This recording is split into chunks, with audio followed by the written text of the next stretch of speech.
বাগেরহাটের রামপালে সদর union BNP দ্বিবার্ষিক সম্মেলন ও নির্বাচন অনুষ্ঠান অনুষ্ঠিত হয়েছে।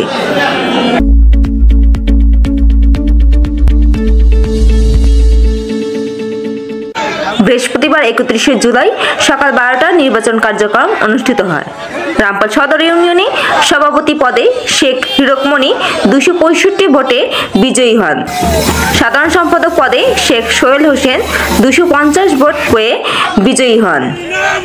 সাংগঠনিক সম্পাদক 263 ভোট পেয়ে নির্বাচিত হয়েছেন শেখ জিল্লুর রহমান।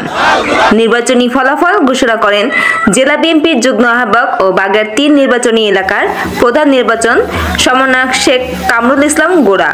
এ সময় উপস্থিত ছিলেন বিএনপির জাতীয় নির্বাহী কমিটির গবেষণা বিষয়ক সম্পাদক কৃষিবিদ Shamimur Rahman Shamim. ASP news desk.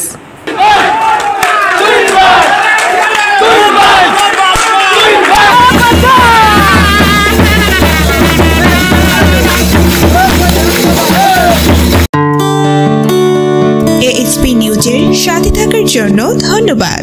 Subscribe করে সাথে থাকুন।